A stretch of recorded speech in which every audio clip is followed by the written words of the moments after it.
Hello, I'm Dr. John Kavanagh, also known as Senator John Kavanagh, your instructor. And today we have a roundtable discussion to familiarize you with legislative staff. And we're going to have 4 staff members, 2 partisan staff, and 2 nonpartisan staff, as you remember from our prior lessons.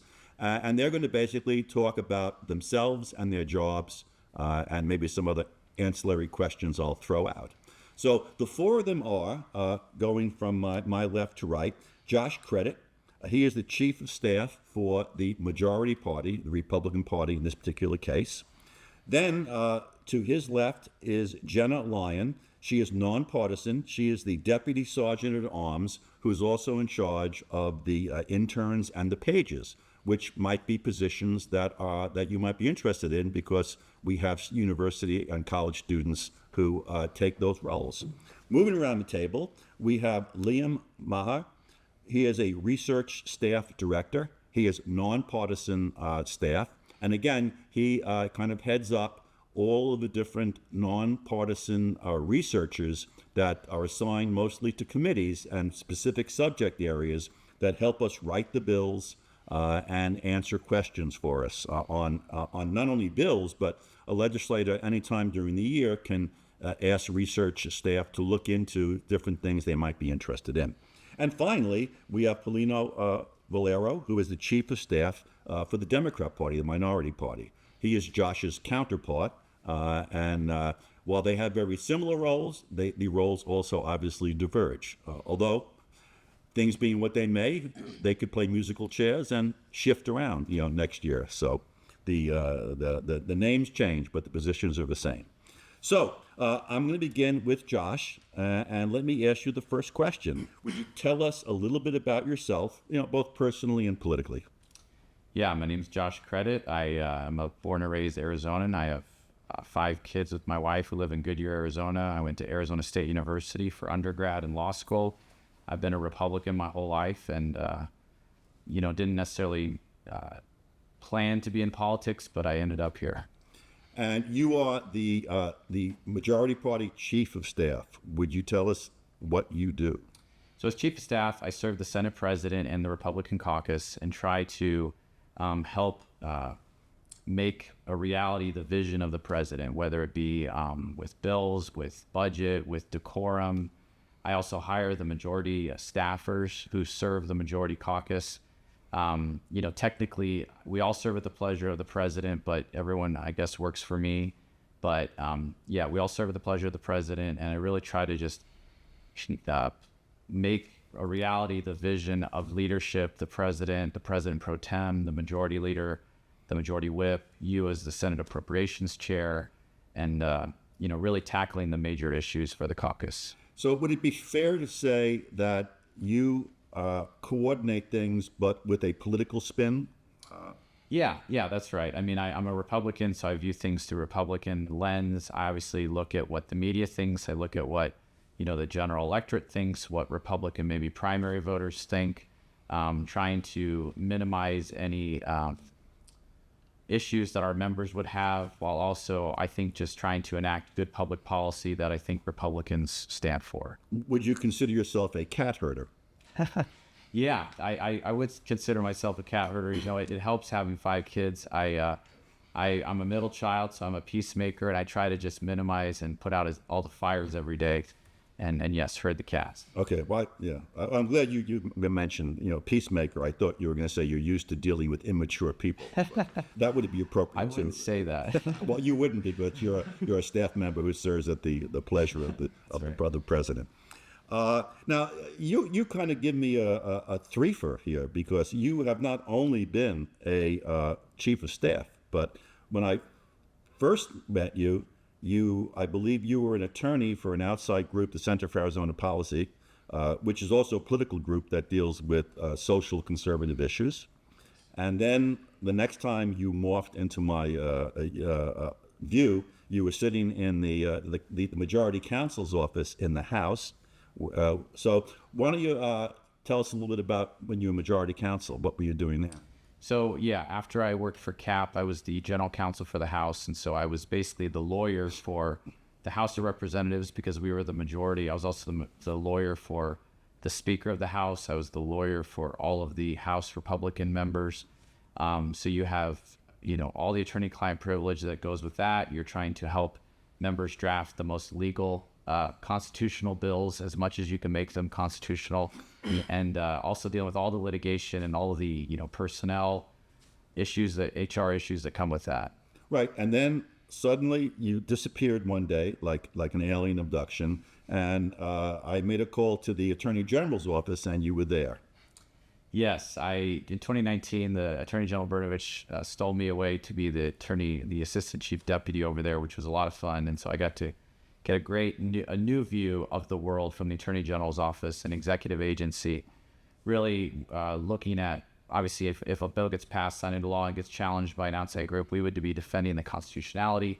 We would also be handling investigations when the legislature would file those types of complaints. We would do attorney general opinions. We would, it gave me a great new perspective of the world outside the legislature. And then obviously coming back to the legislature has helped me understand that agency, what they can and can't do, and how that fits into the puzzle. Okay. And was that Attorney General's job? Was that a partisan job, or was that a career civil servant job, or you served it as will, but was there politics involved in that too, or? Yeah, I was a political appointee, so it was very partisan. Obviously, General Brnovich is a Republican, but trying to help him interact with the legislature, interact with other elected officials, dealing with what types of cases to file, not to file, and so obviously he was term limited, and now you see I'm not over there, so.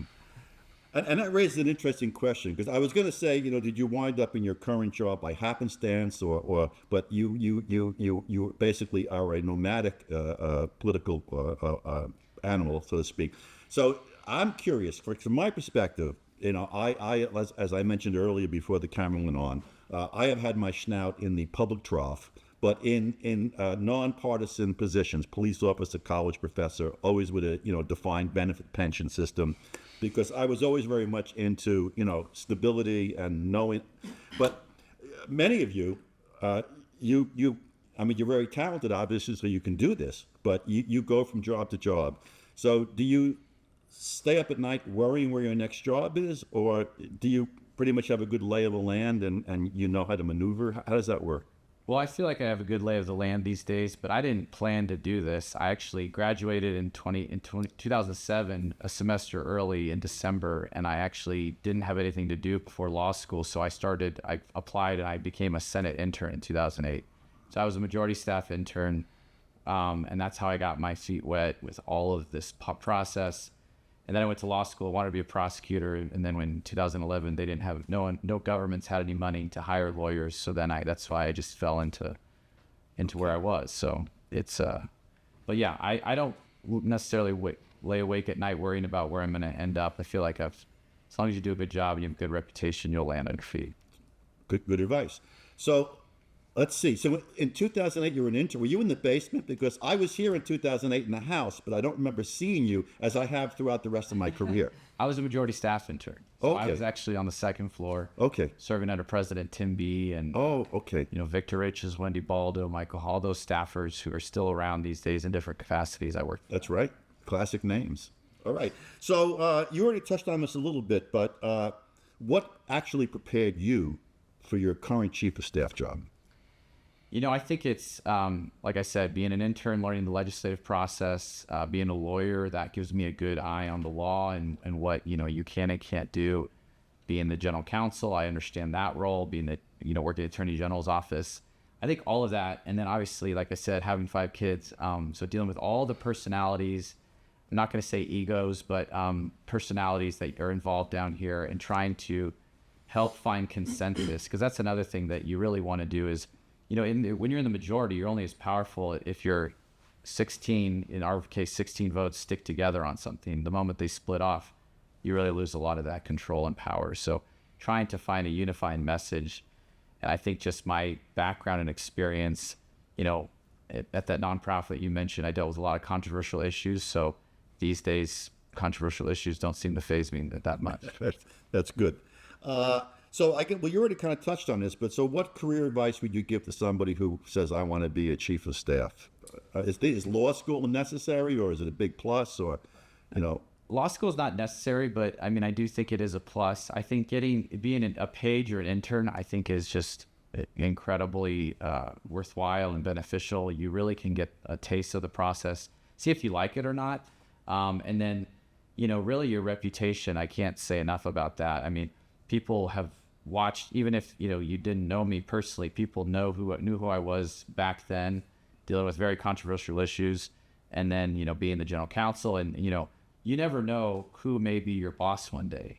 So I'll just do a little anecdote. So then Javen Mesnard, he was the Senate staffer who was the intern coordinator for me.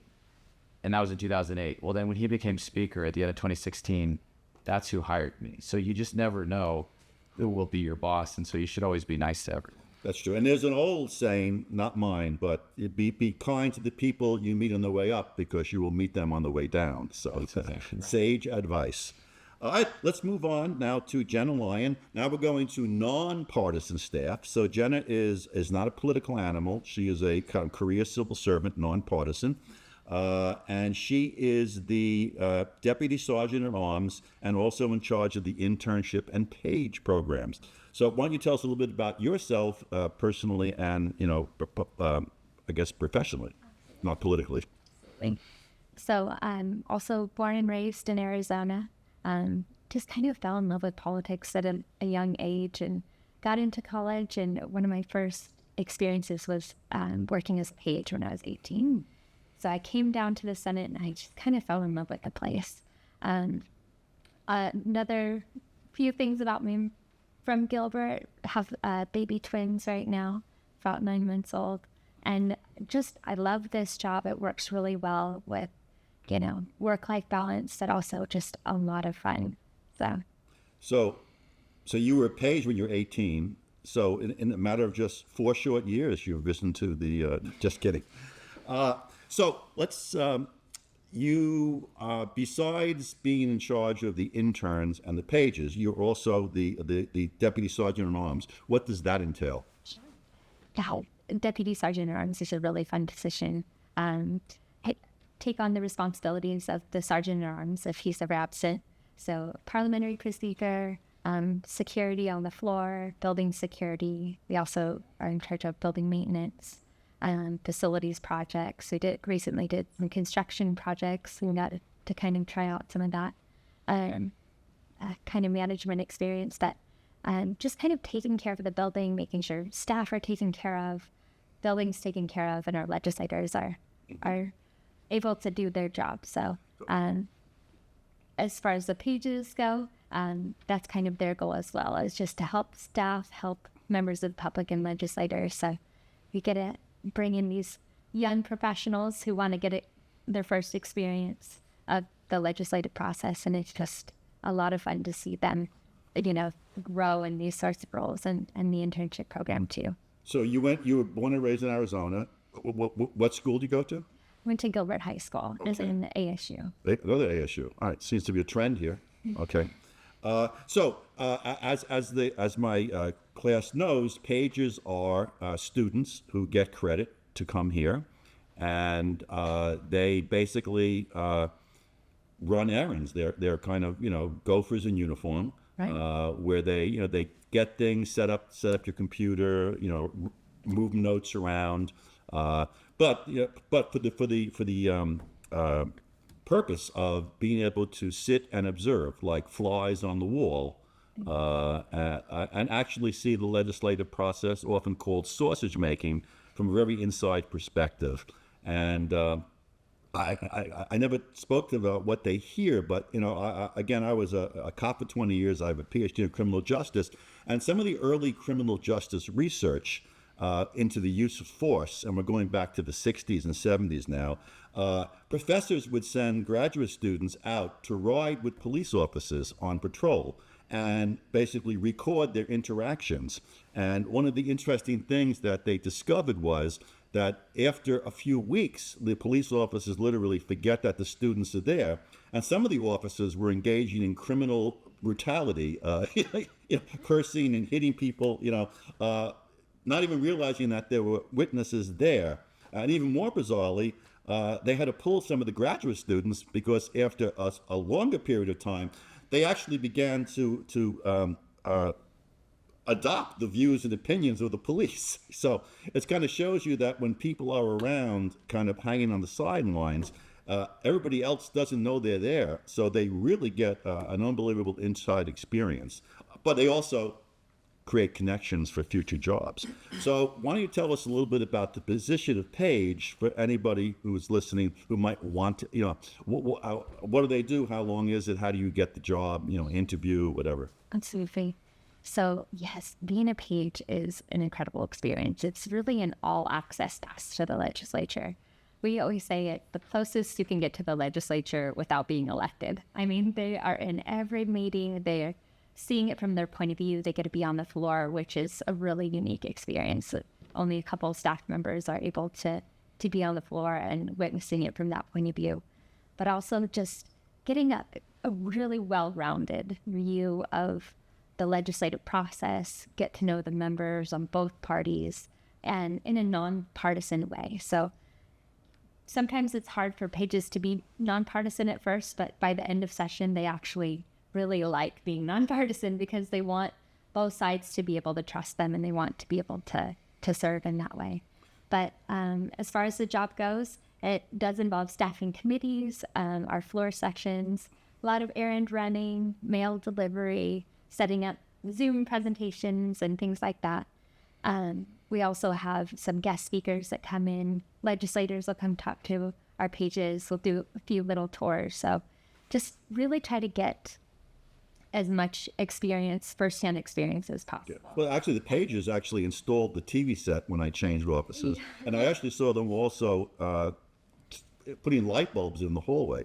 So in addition, it would actually give university students an actual real world job skill should they graduate and not be able to find, that work that they want in, art history or whatever. So a lot of our pages say, I learned so many things here in this job that I wouldn't have thought, because sometimes we'll be set on a task and we just have to put our heads together and figure it out. And it's a great foot in the door to the legislature. But even if you decide not to go into Arizona politics or stay in this arena, it's just a really great professional experience. So it's a full semester, and they're pretty much here Monday to Friday in the days. Yeah, and the great things about the PAGE program is it's a part-time experience, so you can go 2 days a week. And I know a lot of the courses at the community college and universities are alternating days. So we have a Monday, Wednesday staff, and then we have a Tuesday, Thursday staff. So it'd be 2 days a week, and you can continue going to school. And our pages really seem to like that balance of being able to still carry a full course load, but work at the same time. Sure. But once they're here on that day, they're here till we go. I mean, if we're doing late into the night, they would be here too. Yep. Yeah, it's 8 to 5, but if committees run long or floor session, we usually stick around too. And now, you also are in charge of interns. Yeah. And the interns are assigned to different committees, I guess, and they do research on issues. How does that work? Right. So the Arizona Legislative Internship Program is, we think, the premier internship in the state. It's really well known. A lot of people have, got their start through this program, and it has such a strong reputation for good reason. It is a full-time experience. So it's Monday through Friday, 8 to 5, and sometimes even longer hours. We have placements in research, Democratic staff, Republican staff. So all of these folks have some of our interns placed there right now. And it's a great training ground for getting into a full-time position. Almost, a good majority of our research staff, Democratic staff, Republican staff have made their way through the Arizona Legislative Internship Program. So it's a little bit more in depth. Like I said, it's full-time. You're learning a lot more. There's a lot more drafting, depends on your placement, but a lot more research, writing, and special projects. But again, unparalleled access to the process and to the members as well. You really get to know the members. So are there any extra qualifications you would look for for an intern is going to be doing research versus a page? Like if somebody was interested more in being an intern, should they do some preparation before applying? Because I assume they have to apply, be interviewed, right? Right. Yeah, there's a two-step interview process. The first round would be at the university, and the second round would be here at the Capitol. We do need interns to have at least 75 credit hours or above. So usually juniors and seniors we're looking for. That's also because it allows them to, ease into the professional career a little bit quicker. But just somebody who has great research skills, writing skills are a huge plus, and just a real desire to learn. Any major? I mean, do you have to be political science, or can you be, pretty much any major? Pretty much any major. In fact, we always say, we mentioned J.D. Mesnard. He was actually a music major when he applied for the Arizona Legislative Internship Program. And it Quite a bombshell we just had. And it actually kind of changed the trajectory of his career, because he really found out that he loved it. So we encourage all majors to apply, and it is fun to get all different points of view down here. Right. Fantastic. I appreciate the input there, especially for the students who are interested in that. All right, let's go on to Liam Maher. He is the research staff director, so he is nonpartisan. And I guess once some of those interns get assigned to you, you also supervise them, but you also supervise full-time staff. So why don't you explain first a little bit about yourself? My name's Liam Maher. Like I said, I actually was born in New York. Big plus. Years on the trend. I did attend. I moved to Mesa, Arizona when I was about 10, and then I went to Arizona State, political science major. I actually wanted to be a lawyer my whole undergrad, and then I'm a little different because about a month before my graduation, I decided I didn't want to be a lawyer. But I had a buddy that worked out here, and he said, it's a little unusual, but why don't you graduate and become a page and find out what you want to do down here? Because I always wanted to be in public service. So I did. I became a house page. Loved it. Loved every second of it. In my first committee, which actually you were on, House Gov, I think Jesse Rita was the chair, and President Peterson was actually the vice chair. There's video.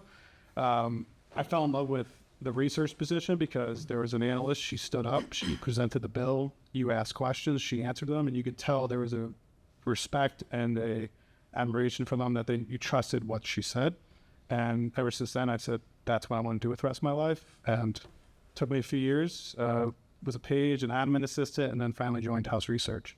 My staff right now, we have 15 full-time staffers, 9 analysts, 4 assistant analysts, and 2 admin.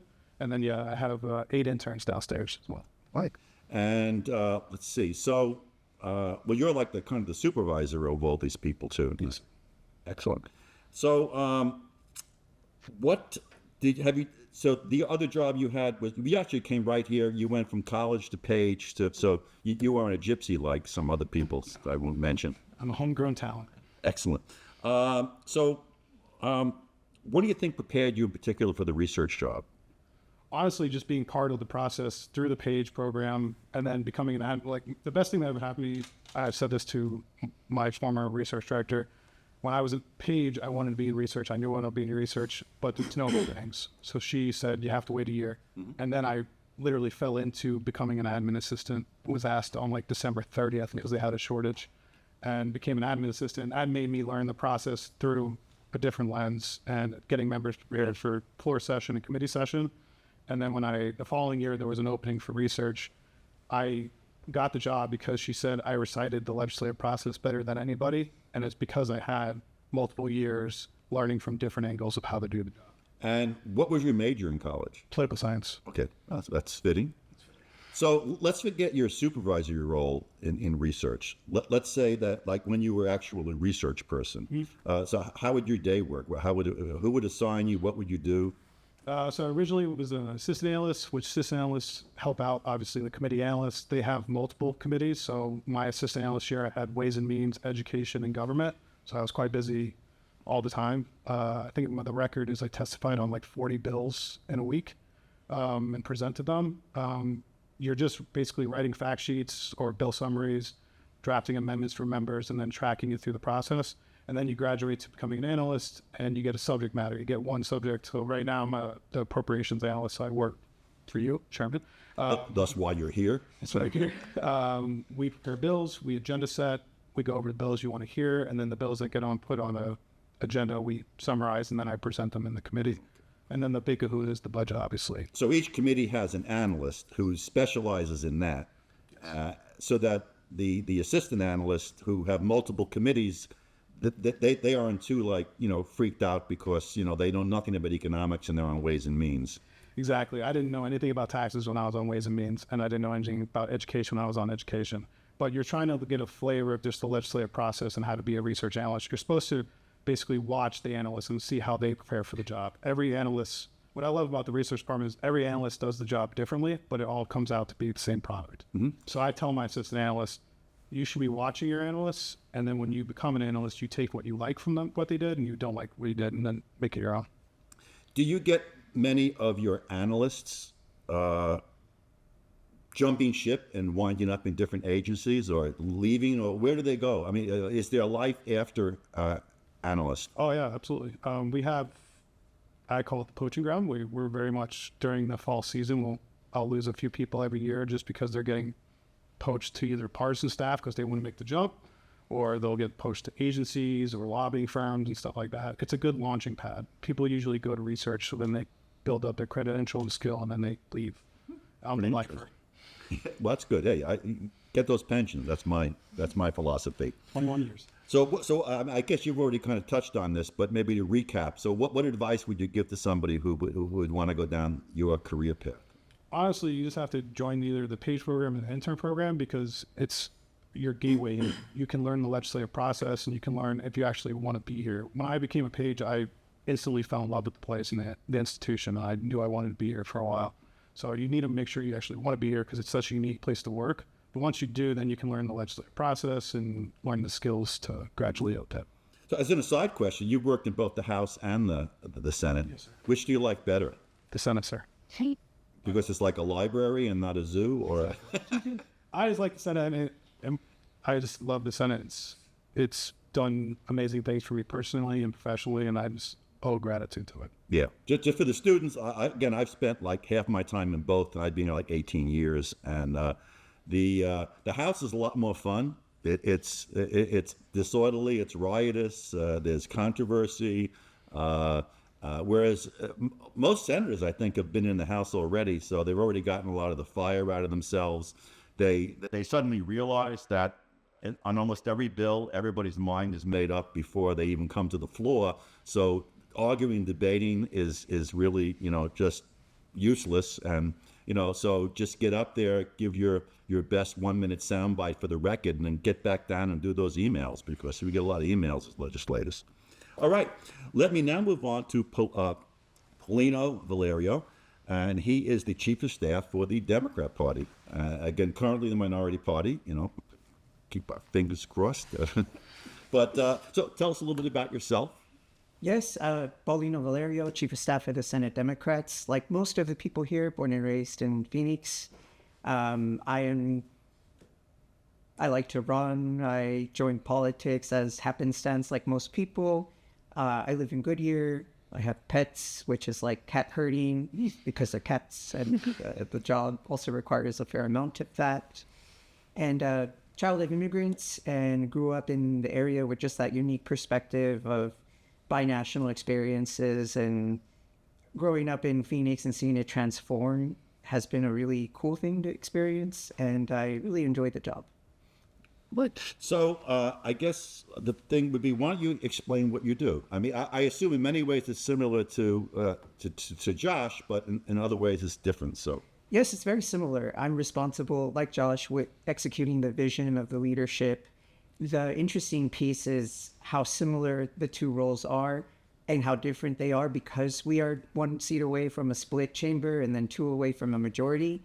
So a lot of the strategy and crafting a vision for the leadership and the members is also figuring out the leverage in the end to make these priorities happen. And we have a set of aspirational priorities that we say once we're in the majority, we'll do X, Y, and Z, and then realistic priorities of like, okay, these are the things we can actually get done, but with the caveat that we all have to be together and then pick off 2 Republicans to do that.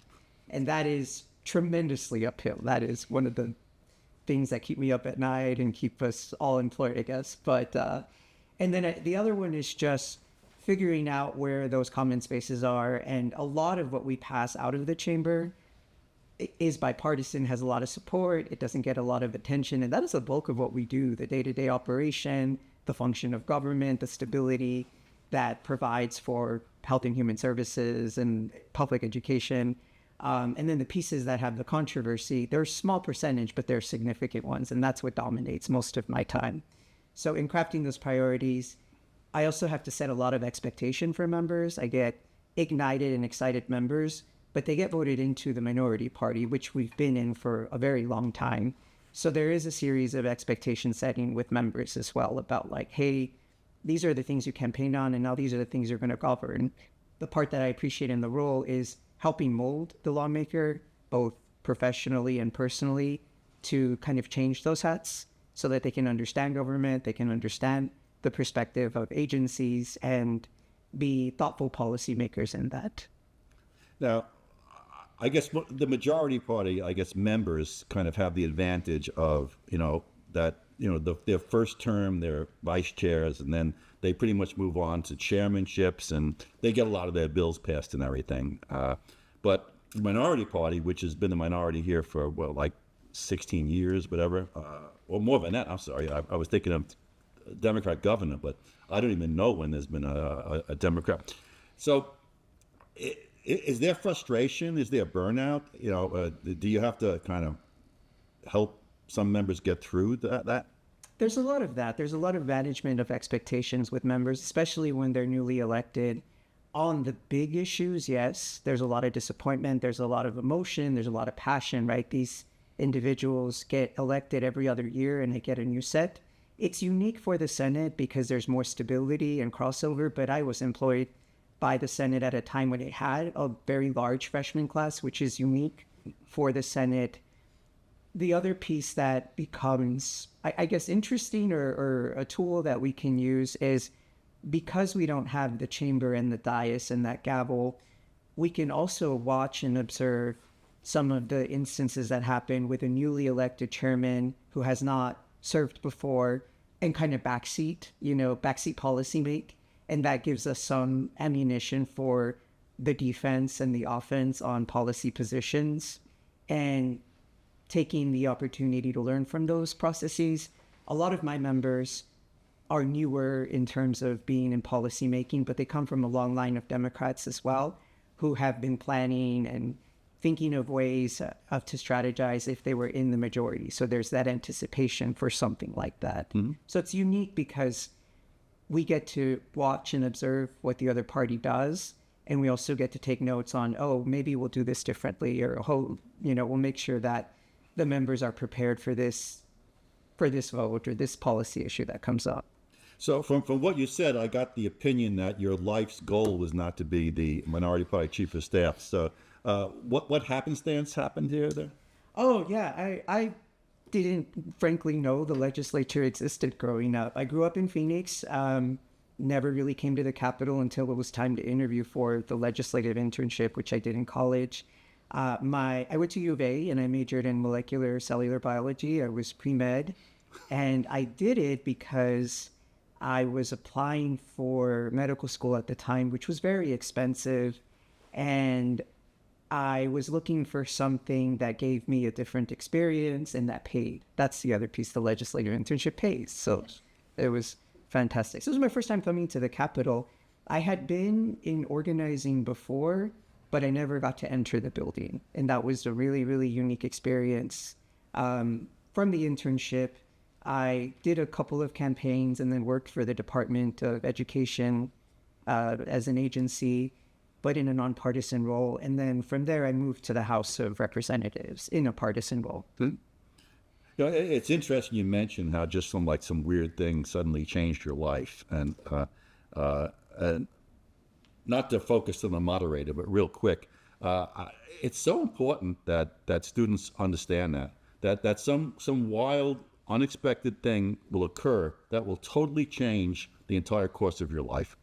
Back when I was 16, I was walking down the street in Queens, New York, and I saw this storefront, Woodhaven Richmond Hill Volunteer Ambulance Corps. At the time, public service was so screwed up in New York, this is back in the 60s, that communities started their own volunteer ambulance corps because the wait for a city ambulance was long and life-threatening. And it said volunteers needed, and I figured, well, I'm 16, but I can help, maybe I'll answer phones. And I walked in, and like, they made me an ambulance attendant, with like 40 hours of Red Cross training.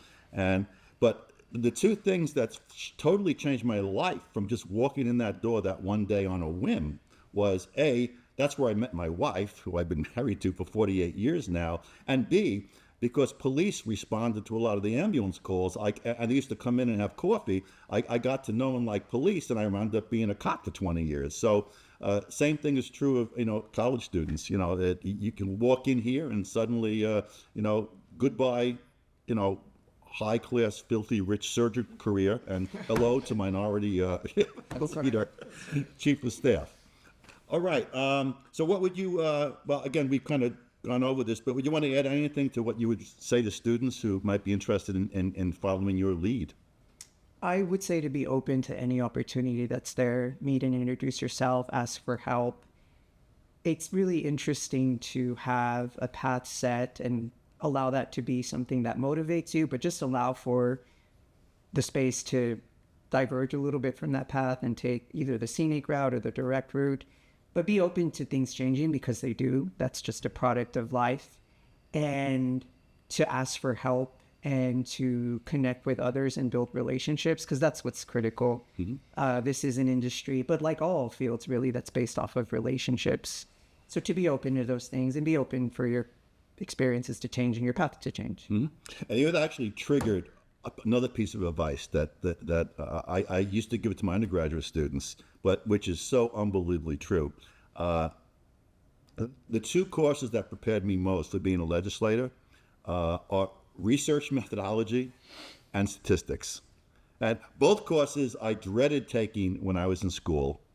And then when I wound up teaching at ASU, I got my doctorate in criminal justice, and I moved here and I started teaching in justice studies of all places, which is kind of more the minority. but I was the junior person, so they had me doing research methodology and statistics courses, and I really learned it then. And it is so useful, especially the research methodology, to these kind of jobs, or for that matter, any job, because those skills, I don't care if you're planning to buy a new car or you're a research staffer, here at the legislature, knowing how to do the research and knowing how to do statistics is important. So take them before you become pages and interns.